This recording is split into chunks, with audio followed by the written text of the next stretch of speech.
Welcome to the Breakthrough to Brilliance podcast, where we have inspiring and insightful conversations about breaking free from life's biggest challenges to find fulfillment and purpose.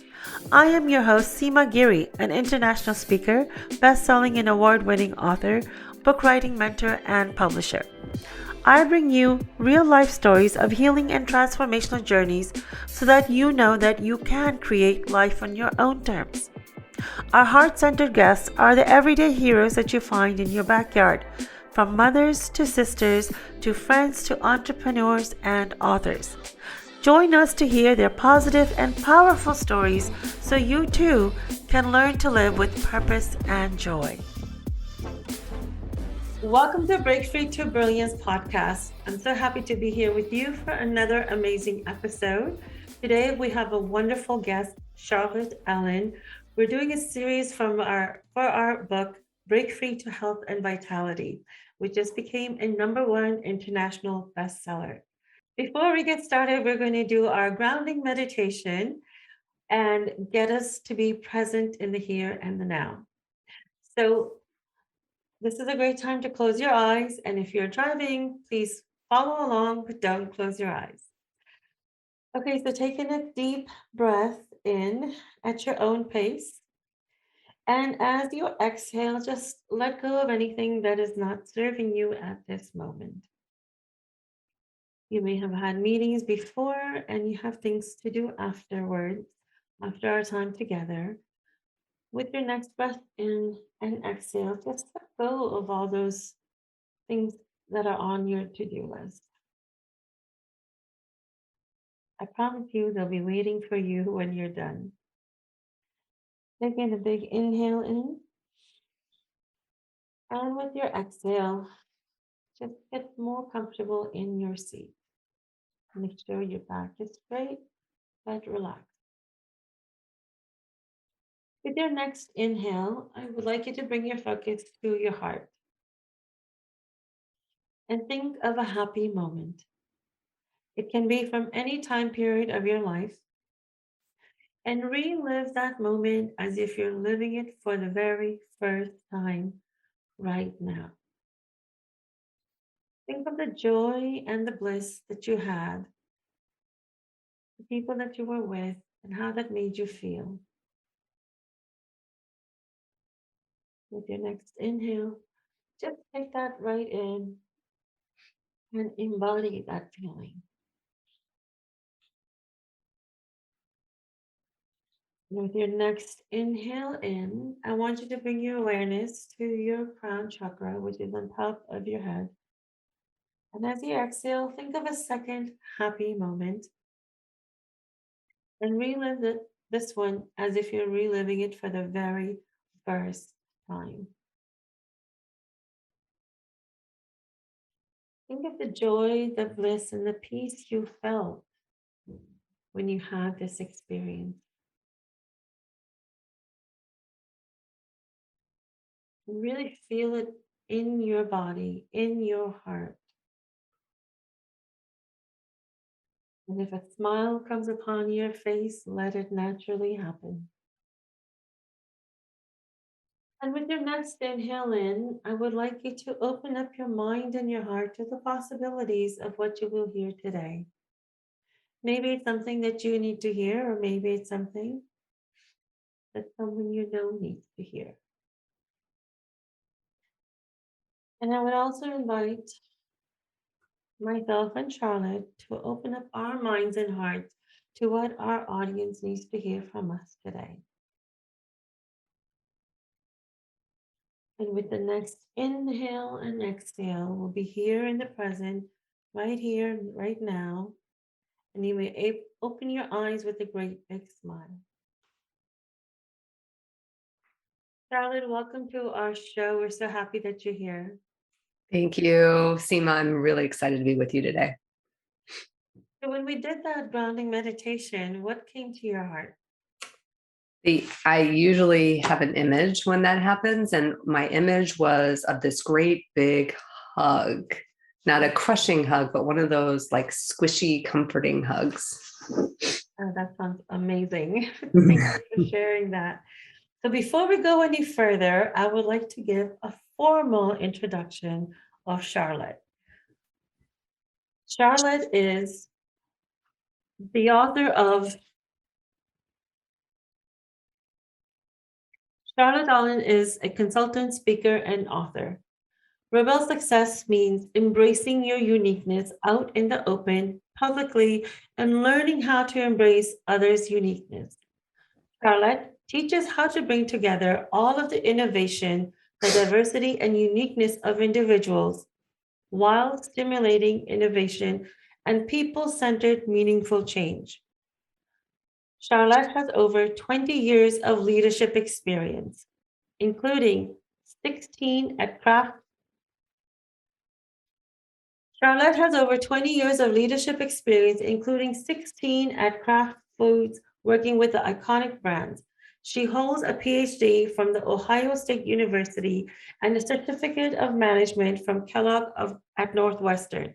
She is a best-selling author of Rebel Success for Leaders, Lead, Grow, and Sell Fearlessly.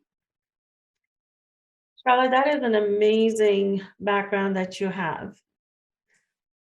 Can you share with us your journey to creating Rebel Success? Yeah, absolutely, Seema. I will say, I tell the story about kind of how Rebel Success came to be in the book. But it really started young. It really started with how I made that step forward into doing something that nobody else that I was living with or around or in my family had ever really done. I knew that for me, growing up in a rural Maryland area, having the opportunities that females do with teaching or nursing, never visiting any other part of the world, not investigating, it's kind of like my life was scripted. And all I had to do was plug into the script that somebody else created for me. And from that very moment, I was not going to be scripted. So the rebel in me started very young. The rebel in me continued to flourish as I moved through careers, as I shifted from healthcare to food, and then out of food from a corporate employee to an entrepreneur. Those are kind of the big highlights. And I'll say that rebel success, though I had never really articulated it before, when I sat down and I said, it's time to write a book, right? Because I had gotten the nudges and I had gotten the nudges to speak, and I had already been consulting. But when I sat down to write the book, it was really about how do I bring forth who I am and what I stand for, right? That's kind of, I think, what many of us think about when we are thinking about becoming an author. So as we think about that, we think about, okay, for me, it was really about how do I harness this rebelness, if you will, and how do I make sure that's combined with success? Because when I took a look back, my entire career and my life, even before I had a professional career, was really about how do I speak my truth through my rebel? How do I be uniquely me and still be successful with it, right? Those behaviors were honed over and over and over again. They were tested in new environments. They were given an opportunity to flourish. And that's really, I think, what is meaningful to me. And also, I want to say that there's a lot of rebels out there. There's a lot of us, right? And those rebels are often told they have to be the ones to change. They have to be the ones to mold themselves to whatever the norm is. They need to be molded to the world. And I would like for them to understand how they can be uniquely themselves within the world and bring that uniqueness and greatness and unconventional stuff that only you can bring forward. So that's kind of my hidden mission with Rebel Success for Leaders. Charlotte, you've said so many important nuggets in what you just said. And I would like to point out one of the most important ones. You felt your life was scripted. As an Indian woman growing up in the US, and I think even Indian women or Asians in living in their own country feel that their life is scripted and they just need to be plugged in. And you also felt that way. So it's Mhm. not just a cultural thing. Mhm. I wonder if we can say it's a woman thing. Um, but I guess men also have certain expectations set for them, which they need to follow based on, and the other thing was based on other people's expectation. So that Mhm. is so cool to know that it's not just a cultural thing. We may see it more in certain cultures than the other, but globally, it's a phenomenon that all women face and feel. But I think we're so connected in that way. And I love how you're giving rebel a more positive connotation than what it has a natural negative connotation.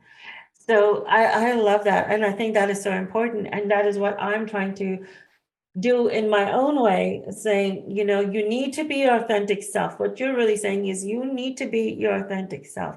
If we're born in a certain way with certain thoughts and ideas, that's what is needed to come out in this world. And then we're being suppressed because that's the expectation of society that we have to, Yeah. blend into that norm. I Mhm. just gave a talk the other day on self love, self care. And that's exactly what I said. It's like, we're all expected to conform. And what a boring world if we're all conforming, right? Mhm. The number one responsibility all of us have is to be ourselves. Right. And I love how you're bringing that forward, saying rebel. So, rebel is just meaning be yourself. That is so wonderful. Yeah. Congratulations on Thank bringing you. that up. Thank you. Thank you. But doing something like that can also be scary. And you said you started this at a young age. Did you have to do a lot of, I don't want to say fighting in a bad sense, but you know, just pushing forward and pushing through with the resistance maybe provided within the family and your society? Yes.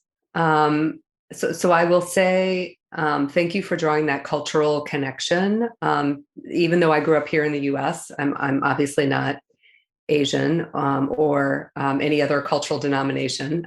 But what I will say is that I grew up in a very traditional house in a very rural community, and I think that's an environment where there are expectations and then that there are things placed on you. So for me, what was stressed as something that was really important was education. Mhm. So I took that as my way forward, and I used that to change my path. Okay. Now I was the first one to go. There was nobody there to help me. There was nobody who had ever really left home. There was nobody who knew how you were supposed to do this going to college thing. I think there's some folks who assume that everybody in the US goes to college. There are still so many people who don't and can't go. And for me, I was one of the first. So um, I faced a lot of obstacles because I didn't have any help within my circle at the beginning. There were obviously people who helped me along the way, but that was a new behavior, right? That was a new behavior for me because I hadn't really ever sort of met new people and figured out the whole networking collaboration piece that I do so well now. That was not part of what I did before. So I think for me, it was a lot of obstacles. And it was, I have never once, I will say this, I have never once in my life known where I was going to end up. Okay. So when people say, did you know you were going to go to college? I was determined I was going, but I never knew where. I didn't know what my degree was going to be. I didn't know what my profession was going to be.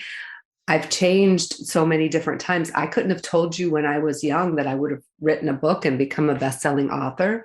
So I think at each juncture, I'm moving into the unknown, right? I'm moving into a place where there's a lot of either discomfort or fear or holy cow, what am I doing? Right. But it is all driven by what my gut and my being is telling me that I need to do. So that is the consistent part of how I've lived up to this point. That is another huge nugget you just gave. Being connected. So it sounds like you were really connected to yourself. You knew what you liked, what you didn't like. You knew what you wanted. You might not have known what it looked like and what form it had, and you followed your gut. That's the other thing I'm always saying is follow your gut. Mhm. Even though, I think all of us are living with some level of uncertainty. Some people are comfortable with, some people are not.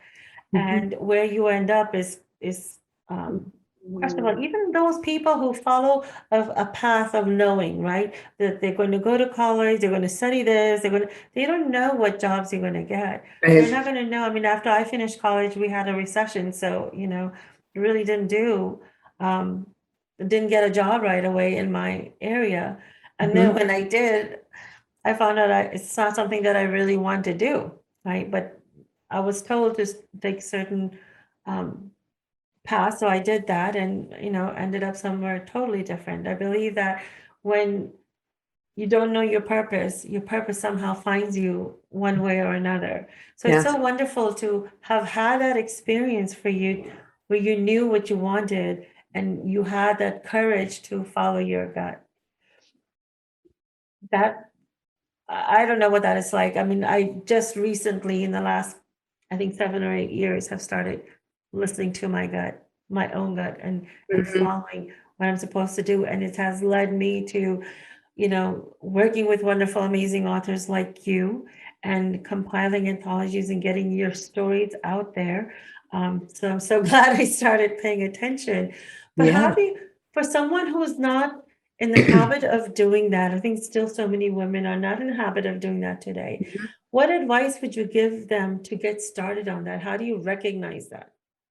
Yeah, that's a great question, Seema, and I will share with you my personal experience with getting out of whack with what Mhm. my gut was doing. So I think this probably happens at least once, if not multiple times, in your life, right?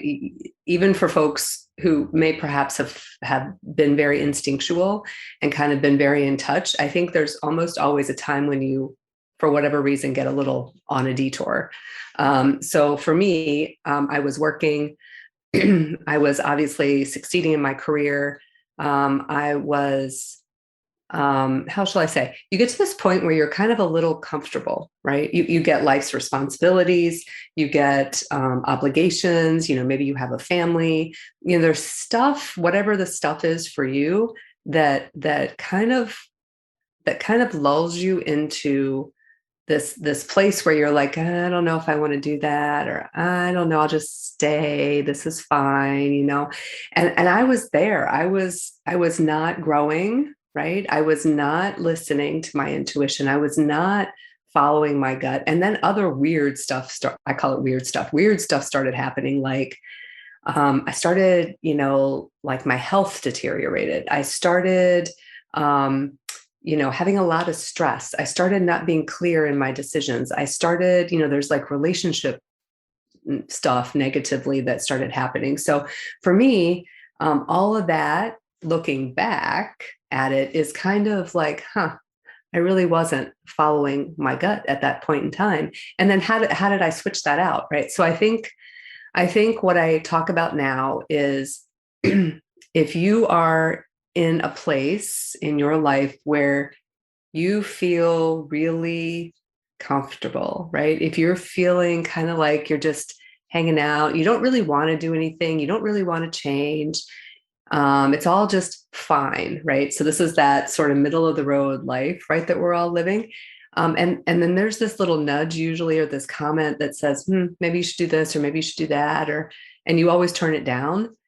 I would say that awareness to know that that is in fact a signal. When you get to the point where you are so comfortable, you do not want to experience like literally anything new, right? No new hobbies, no new habits, no new work experiences, no new home experiences, like no travel, nothing. That's kind of a signal, and it's not a red flag signal. It's kind of like one of those low level signals Mhm. that you don't really hear or see, but it should be something that says, wait a second, that's a problem. right? Because we are human beings that are built to grow and develop and become, different, right? As we progress through life, we are not people who are supposed to remain static and in one place. So if we are remaining static and in one place, then that should be a signal that it's time to start thinking, right? So when you get there and you're like, okay, something's going on, I need to pay attention, then how do you pull yourself out of it, right? So the things that I have often talked about are things like, spending a little bit more time by yourself in silence, I think is great, because that allows you to begin to sort of filter in some new things in your mind. I think asking yourself a series of questions about what you're passionate about maybe what you did when you were younger, maybe the things that you enjoy, the things that you find joy from, and writing those out. So journaling is a good habit. For me, a lot of clarity comes from exercise. So I ask myself these questions before I go on a run or before I go work out. And usually something is happening while I'm exercising to give me some kind of a clarity point. You need to find what it is for you, but awareness is always the first step, right? So if you're not aware of it, it's going to be hard to move it forward, but awareness would be the thing I would suggest that you start thinking about. That's a great input because many people just feel like, oh, life is just going on Mhm, and that's it until something more critical happens, like your health or something. And mhm. that's a great point of saying that because I'm also trying to let people create this awareness that you don't have to get really sick or something maybe doesn't have to happen. Just noticing that, okay, maybe you're a little static, maybe you're becoming a little stagnant is a great way to start questioning yourself at that time. And that's usually before anything major happens. Yeah, Don't wait for usually, that big whack on the head. yeah, because that big whack will be coming, right? Exactly, yes. And I've also noticed, Charlotte, have you had this experience that until you learn a particular lesson, you keep getting it over and over again? Yes, over and over and over again. Yeah, Yeah. unfortunately, right? And then you need to start asking yourself, okay, what was I supposed to learn that I missed, right? Because obviously I thought I'd learned something, Yes. right? But it's not really what you were supposed, whatever was meant for you to take from it. So I would encourage our listeners, if they're experiencing anything where they're having a recurring issue happening over and over again, even if they change the people, even if they change the location, the one Hmm. thing constant is you that's moving in all the different areas. Stop and think, what is it that you're supposed to learn? Yeah. And if you're experiencing it for the first time, at that time, ask yourself, what is Mhm. the biggest lesson for me here? Then hopefully you learn that and you don't have this recurring problem again. So, Charlotte, you already are a best-selling author. You have your solo book, Rebel Success, and Yeah. then you participated in our Break Free to Health and Mhm. Vitality anthology. What Yes. inspired you to participate in this anthology after writing your solo book? Right. So if I were to articulate my personal passions, um, health is one of them. So while I am super passionate about Rebel Success for Leaders and what we do about uniqueness and how to instill those skills and those approaches within individuals and businesses, I have a huge passion about health.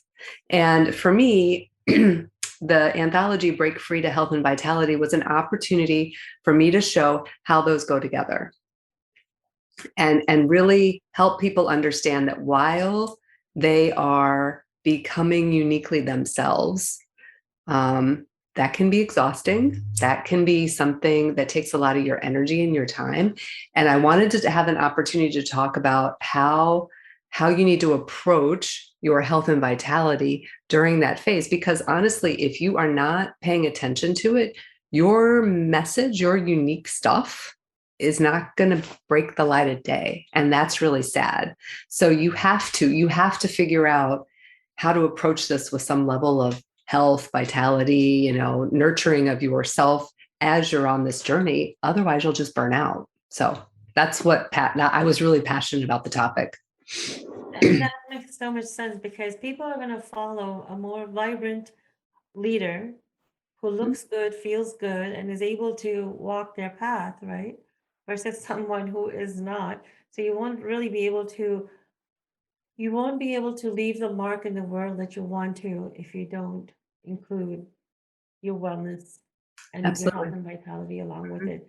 So that's why I was so excited that you were participating in this because when I give some talks, I talk about the missing secret to success, which is self-care.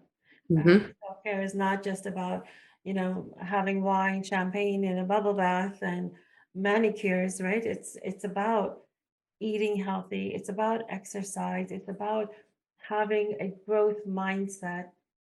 It's about all of those things. It's about setting boundaries. There's so many things that help you become the person you are and the person you're meant to be. Mm-hmm. Um, so what was different for you during the writing process of Break Free to Health and Vitality? Well, it was shorter. I didn't have to write. I didn't have to write as much. But what was different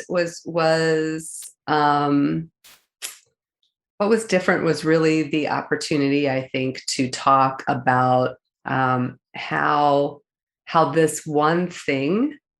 While I have a lot of other things I talk about with Rebel Success, but when I think about it from health and vitality, I am so passionate about that.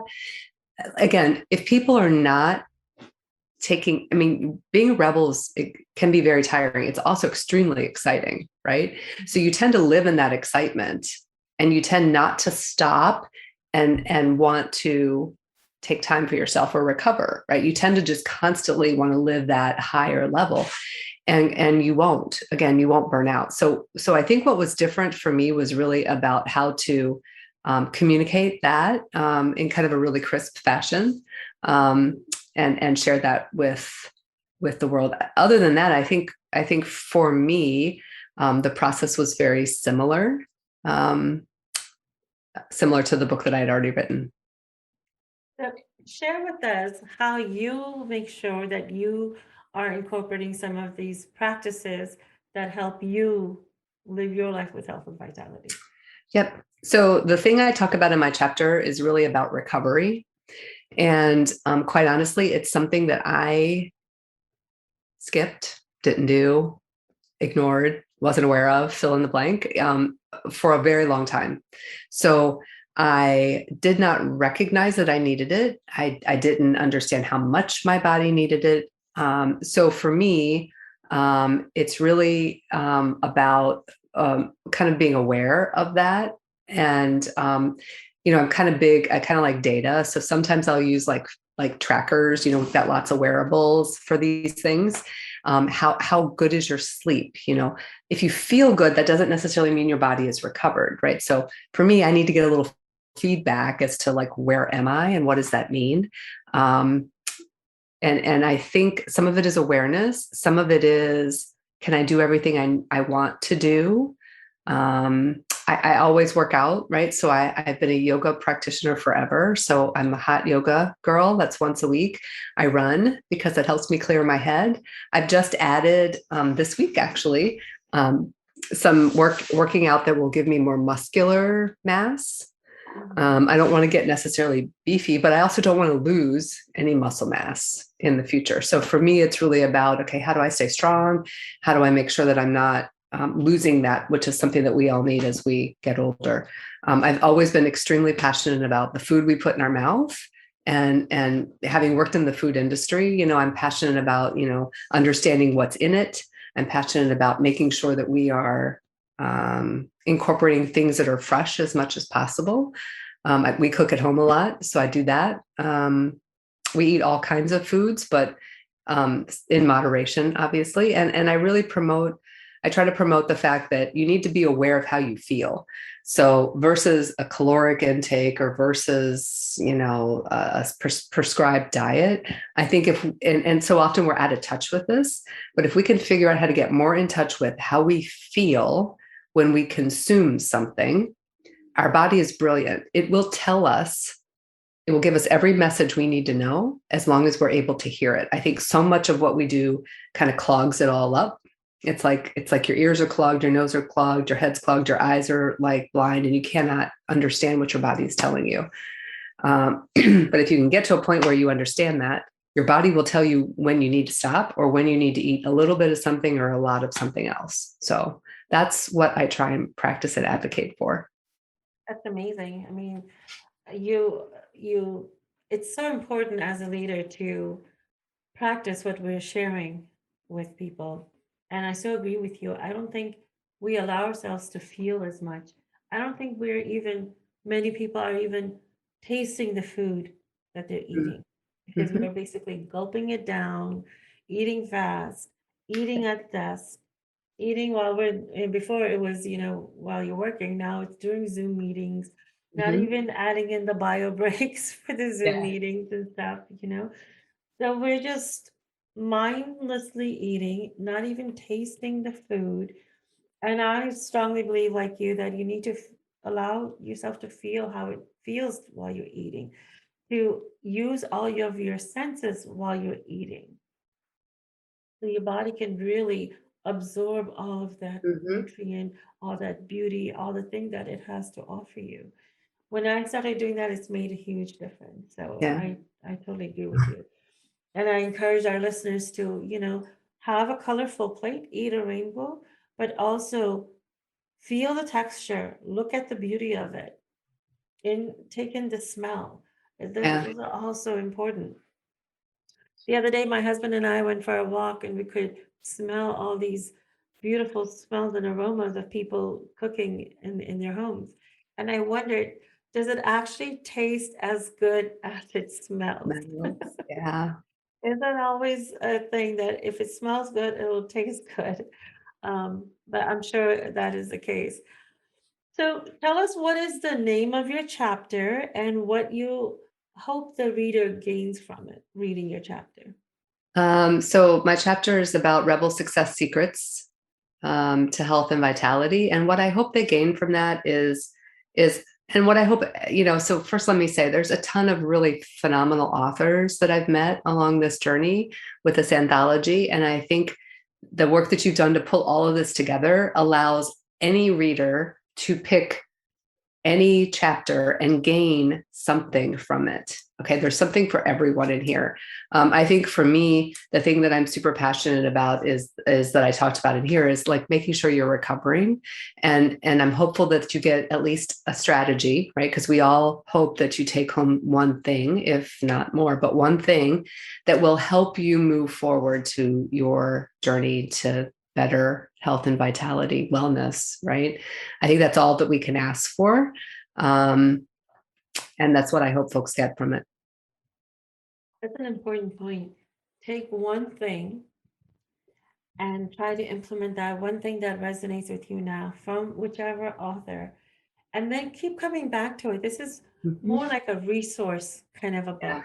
And depending on where you are as you grow, you can implement the second or the third suggestions that the authors have made, that you have made. So that's really important, because sometimes people try to implement so many things and then they're Mm, not able to implement anything. So yeah. it's not the quantity is not the idea here, it's the quality. So take one thing that you really resonate with and then implement that. And that's with anything, not just the messages we have in the book, but you do want to do that. How was your whole journey of being in this anthology from the beginning to the end? I think it's been great. Again, I did not know what to expect from an anthology. I think I think it was super smooth, well organized. The best-selling campaign was well done. The part I did not recognize, or I wasn't really internalizing at the beginning, was how nice it is to get to know some of the other authors, and understand kind of what each person's position is. So and I think that's an perhaps an or maybe a hidden gem, maybe that's the way to phrase it.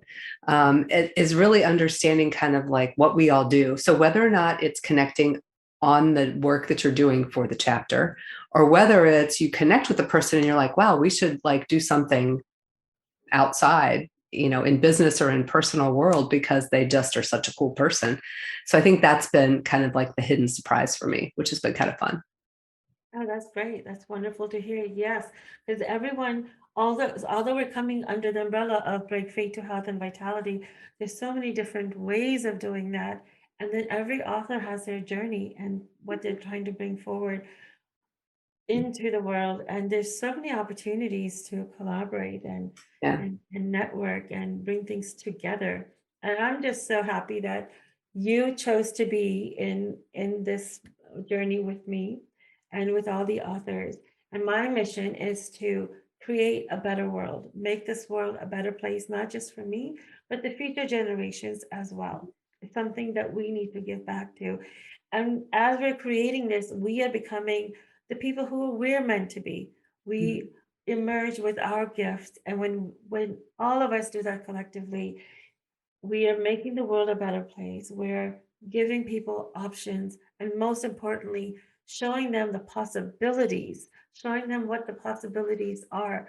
Some of us have come from a really um,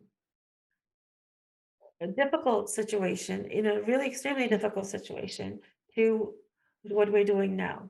You Yeah. know, people have heard my story before. 11 doctors called me a hypochondriac when I couldn't figure out why I was so tired all the time. Why do I have Mhm. this inflammation? Why can't I not feel rested even after sleeping 18 hours? Yeah. They said it's all in your head. But I had to listen to my gut, who kept saying, no, see when there's something wrong, and go to get 6, 8, up to 12 opinions to Yeah. finally get diagnosed properly. And then becoming bedridden after that, not being able to hold my child, not being able to do anything, and being told that this is your life forever. Mm. To fight against all of that. So that was kind of like, I didn't use the term rebel, but I was like, that was one word that sums it up. I was a rebel in my own way, not listening to my family, my husband, my parents, who told me to believe the doctors. Hmm. And had I done that, I'd still be bedridden probably. But it's just fighting through that and fighting, just finding a way out, even though there's no proven path. So now what we're doing when we come together is showing so many proven paths, that Hmm. there's so many ways, and all you have to do is take that one step, and one step at a time. It's the baby steps that you take. It's accumulation of the baby steps of will give you the bigger change. Hmm. Thank you for being part of that. And if you do nothing, you'll never move forward. So doing one thing is still a step beyond where you were, right? Exactly. You have a free gift for the audience. I have a quiz that they are welcome to take if they're interested. So my website, Rebel Success for Leaders with an S.com, there's a quiz on there that will give them a sense for what their rebel characteristic is that they're strongest in. So I have 4 that I've developed, and if the quiz is free, I give them a summary for free. I'm not going to ask them to do anything other than take the quiz, so they don't have to worry about that. But it's essentially just a better self-assessment along the principles that I speak about and that I teach about, to give them a sense for themselves and kind of where they land, and they can do something with that or just say, "Yep, that's kind of what I thought." Right? That's great. And that's a really great way of understanding yourself a little bit better. Mm-hmm. I encourage all of you to take that quiz, and the website and the links are going to be in the show notes, so be sure to get that. Charlotte, do you have any one last word of wisdom for our listeners? I think the word of wisdom is just a reminder. Take one step every day towards your brilliance, towards your uniquely you. Even if it's a baby step, some days it could be a big step, but make sure you're taking a step, right? It doesn't have to be a step everybody sees. It can be a step in secret, but take a step every day. That's my one last bit of advice. That's a perfect advice to end on. Always take one step. You don't have to reveal it to anyone either. And it doesn't have to be significant. I think many people get stuck that, oh, it's not a significant step. You know, it even just going up and down the stairs once is a significant step. Mm-hmm. So take that step. And until next time, Charlotte, it was a pleasure having you on our show today. Thank you so much for joining us.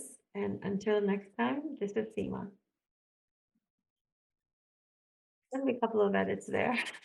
That's okay, Seema. You did great. And thank you. It was fun. Yeah, I loved getting to know you a little bit better. And we haven't had a chance to talk a little more. But where in Maryland did you grow up? So the small town it's called Aberdeen. And there's a army base there. That's probably its claim to fame. It's northeast of Baltimore. Oh, so I was in Baltimore, in Maryland twice. I was when we first moved from Germany to the US, we came to Owings Mills. Yep. When my father taught at the, I think it was the, I don't remember the name of the medical school. It was a medical school in Baltimore. Johns Hopkins, No, it was not. University of Maryland. There's probably a lot. It's like Chicago. There's more than one. Yeah, I can't remember. I don't think it was. I can't remember. And then we moved around after that. And then my parents came back to Maryland. Mhm. And that's where my mom passed away from lung cancer. Oh, wow. And then the second time they came out, they lived in Boyd's, Maryland, near Gaithersburg. Yep. Closer to the mountains. Yeah. Yeah, yeah. Mhm. So that was my 2 times experience in Maryland. So you've had crab cakes, or you're not a fan of crabs or crab cakes? We've had more crab cakes in Cape Cod more than Maryland. Got it. Mhm. Yeah, Nice. not too fond of seafood, but this time around that we really didn't have time to do much because I was taking care of my mom, Yeah. mother, and the kids, and it really didn't have time to do anything. Yeah. And then when she passed away, my kids didn't want to stay there, so we moved back to California. Got it. And how long have you been in California? It's going to be 7 years now. Wow. Yeah.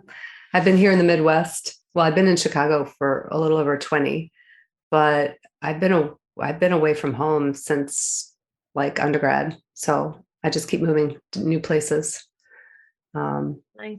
Is it your job that moves you or your husband's? The first few moves were for school. We moved here for my job. My husband, we both now work from home. He travels internationally, so as long as we're by an airport, he's fine. But we're here, and it's a good community to raise kids in, and we're kind of pretty well connected. So this is where we are for now. Yeah. Nice. I have not been into the Chicago area yet, and I grew up here. Oh, I haven't had the opportunity yet to do that. well, don't come in the winter unless you really want to experience the winter. Yeah, no. Yeah, we won't be able to do much then, right? So they have Well, you can do much, but people who aren't used to it tend not to want to do much, right? Yeah. Yeah. No, we've had our share of snow and because we lived in Massachusetts, so we've even had snow in March and April. Yep. We do the same. Mhm. Yeah, so but I think that has its own fun, right? It wasn't fun as a child because I had to shovel the driveway. Oh, you didn't get to play with like snowball fights We and did that a little bit, but then, the driveway was a big task too. yeah, that can be not so fun. Yeah. Yeah. So I'm just creating the release dates for these podcasts. Okay. So I will share that with everyone. Going to lead it up to January or, closer to so you guys get the visibility. I'm just talking to a couple of speakers, trying to see when they're available before I set the day for January. Okay. I was thinking January 21st, but then my husband pointed out that my sister-in-law passed away on that day last year. Ah, It's going to be the 1 year anniversary, and I was extremely close to her. So he's thinking my energy level might not be there. So I'm just thinking about that. I think I'd rather be busy that day. Yeah. Yeah. Have it in honor of her, because it is health and vitality. She died of breast cancer. Well, so it could be Um, meaningful, right? It depends on how you feel like you'd go through that for sure. exactly. So yeah, I think I would probably, but more importantly than even that is the dates the speakers are going to be available. Hmm. Yeah. Right now, January, from a standpoint, I don't know that I have a whole lot on my January calendar yet. So for me, there's like little snippets of stuff that's on here, but when you get closer, just let me know. Yeah, I will share that and I'm going to confirm that soon because we do need to start sharing that out with people. Hmm. So be doing that soon too. We'll have a couple more meetings. I'll put up the dates. When is it usually better for you? I have to say, I'm sorry I've not been able to get to the meetings because I think they come because I'm 2 hours ahead of you guys, Yeah. most of you guys anyway. They just come at a either like after school when I'm supposed to be doing kid stuff, or when I'm already scheduled at a meeting. So I was like, I feel so bad I haven't like really been there, but then I'm like, I am going to show up and do what I'm supposed to do for the Yeah, launch and yeah. everything. So No, I totally understood that because you were at least communicating and responding mhm. to us. But yeah, that's why I was thinking, okay, let me next time before I schedule a time, let me check with Charlotte. Yeah, no worries. It's usually I can schedule it in. I don't honestly, but you were usually in the I morning. was in the afternoon, like 4 p.m. PST or So which 3 puts it at 6 p.m. for me, which is usually between something dinner and something whatever's coming next, right? So it's usually I finished my work shift and I'm doing my home shift. So that makes it a little bit of a challenge for me if it's that But is late. morning better? Right. As long as we're not overlapping one of my meetings, for me, morning is great because I think Rebecca's tend to hit my calendar about 11 a.m. when she was doing them because she does them 9 California time. So yeah, usually that hits my calendar at 11. So Okay. Yeah, so I'll try to just alternate some of the meetings, so then at least at one time we all can be on together. yeah, yeah. And then usually I'll check just to see if you, as long as you tag everybody, I'll check to see what I'm supposed to be doing or what I'm supposed to know. Yeah, I'll do that. Well, thank you so much for your time. It was so wonderful catching up Yes. and doing this podcast with you. I'm looking forward to what comes next, Seema. You're doing a great service for lots of people. Oh, thank you. That warms my heart. Yes, you're doing awesome. I'm going to watch your marathoning too, because I'm not doing anything beyond a 5K just because I have no motivation. So I'm excited to see what you're going to be up to. Thank you. Yes, I'm striving for this. Did you see my post where I should have titled it "Accidentally Walked 15 Miles"? I Yeah. accidentally walked I 15 saw that. It was really funny. Your zombie thing that's coming up and you accidentally walked. Yes, I know. That was great. Yeah, it's just amazing because I couldn't, like 6 months ago, I couldn't walk more than 3 miles. Wow.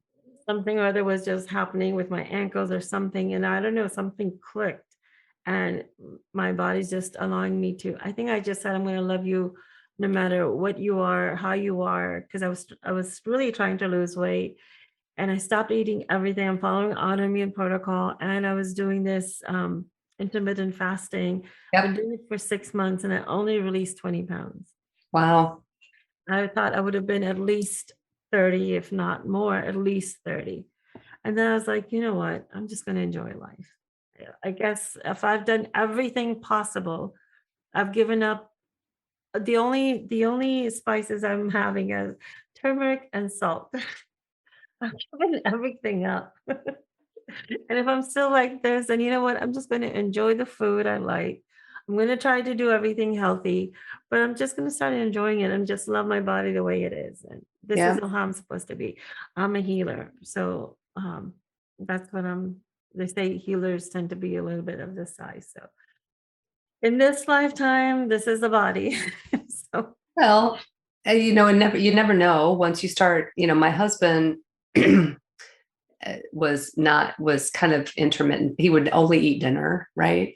And he would eat whatever he wanted. And finally, I think for him, it was that his metabolism was just a little shut off, right? mm, So once he started exercising and working out, that's when his weight came off. And then we sort of supplemented that with some different food choices. So I think for every person, it's different. Maybe once you kind of do this, I'm going to do some extra activity, whatever that happens to be for a while, maybe things will be different for you. And you can go back and try some of the other stuff again. yeah, let's see.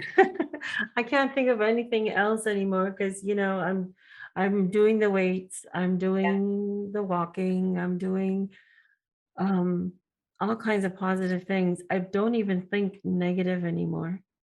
I mean, it's not that's the self-talk, it's not even there. Um I've begun to talk about body positivity. That's what I did the talk on. Mhm. And I talked about my care process. So yeah, let's see what else comes, what I'm supposed to be doing.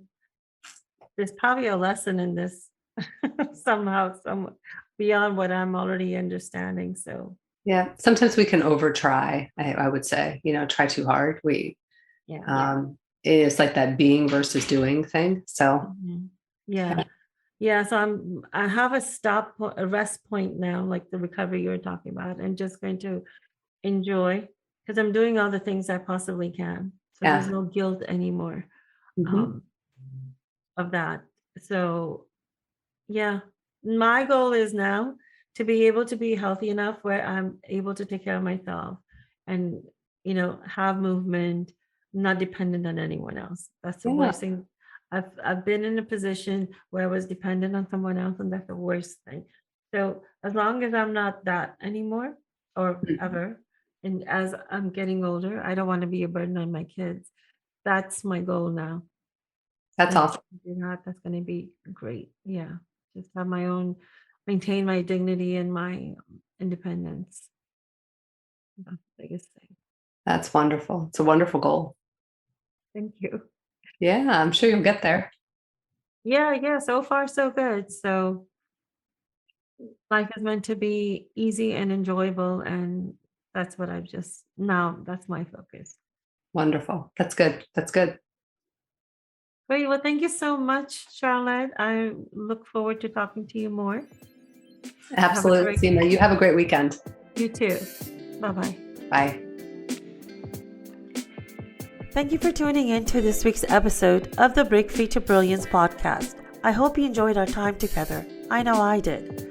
Through this transformational journey, I hope you can see yourself taking similar steps, breaking free to your brilliance, and creating the life that you desire.